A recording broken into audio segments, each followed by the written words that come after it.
আব্বা আম্মা আমি কাজে গেলাম। সাবধানে যাইস। হাইটে যাই না, ঘর তো দিয়া যাই। তুমি কোনো চিন্তা করো না। নাও আজকে বাজারের টাকা, বাজার করো। আলহামদুলিল্লাহ, আমার সোনার টুকরা ছেলে। আব্বা আম্মা আমি যাই তাই। যাও নাই, তাড়াতাড়ি আহিস, আজকে মাইয়া দেখতে যাবো। বিয়ে করাম। হুজুরের কথা কইতেছো? তোমার যা ভাল লাগে তাই করো। শুরু হয়েছে বিয়ে করতেছে, এই জীবনকে যাওয়ার দরকার আছে আমি মনে করি না। ছেলের বউ এইরকম রূপসী হইব, আমারও স্বপ্ন ছিল। বিয়া করবা, খাওয়াবা কি, রাখবা কই? আমরা বাড়িতে থাকবা, আমরা যা খাই তা খাবা। আব্বা এই বিয়া মানবো না। সুযোগ দাও। পারবো না। যাও, তোমার বিয়ে করুন না। এক সপ্তাহের ভিতরে তোমার বিয়ে করে দেখো। তোমার মতো বেকার আকাই মারে বিয়া করবো কি? চ্যালেঞ্জ করলাম, এক সপ্তাহ মধ্যে বিয়ে করে দাও।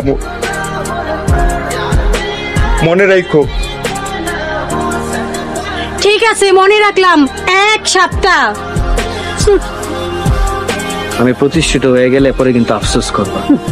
তোমার মতো বেকার বাদে মা কখনো প্রতিষ্ঠিত হতে পারবে না।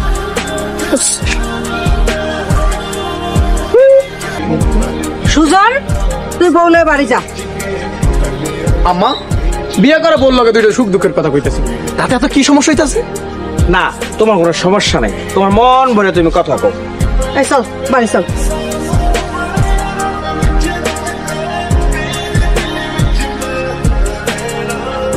প্রেম করলে কি বিয়া করতে হবো এমন তো কোনো কথা না। আমি তোমার বিয়ে করে দেখামো। এটা তো পুরান কথা, নতুন কিছু থাকলে কম শুনি। আমার চোখের সামনে থেকে সরে যাও, যে কোনো মুহূর্তে আমার হাত তোমার উপরে চলে যেতে পারে, তখন তুমি আবার কষ্ট পাইবা। আমার উপরে হাত না চালায় তোমার একটা বুদ্ধি দিই। হাতের মধ্যে থালি লইয়া মাইশের সামনে যে হাত ধরতে, তাইলে হয়তো একটু কামে লাগতো। টুম্পা তো বুদ্ধিটা খারাপ দেয় নাই। হাত পা দিয়ে সাহায্যের জন্য এই জীবনে একটা বিয়েও করতে পারতেছি না। এই জীবনে আমি রাখবো না। মিলন এটা স্যার করে দা ভাই ভাই ভাই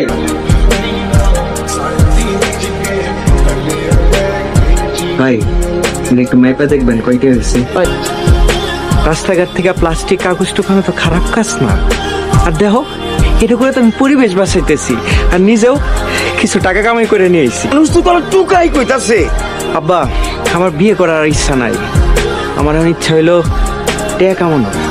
আমি দেখবো এই টেয়ার ভিতরে কি আছে। কথা মিলন ভাঙ্গারি ব্যবসা করিয়া এখন অনেক টাকার মালিক, ঢাকা শহরে বাড়ি করতেছে। শুনলাম গাড়িও নাকি কিনছে। আব্বা, তুমি মিলনের বাপের কাছে গিয়া বিয়ার প্রস্তাব দাও। কি ব্যাপার ভাই, মিলন না আসার কথা এত দেরি হইতেছে যাচ্ছে। আইসা পড়বো, আইসা পড়বো কইছে কোনো চাচা, আপনি আমার যৌতুক সারতেছেন। উনি খুশি হয়ে তোমার 5 লাখ টাকা দিতে চায়। একটা সময় আমার টাকার অভাব ছিল, বিয়েরও দরকার ছিল। এখন আমার বিয়েরও দরকার নাই, টাকারও দরকার নাই। বিয়ে করবি না? আব্বা, আমি তো বিয়ে করে ফেলছি। বিয়া করছো? হ্যাঁ। ফাতেমা,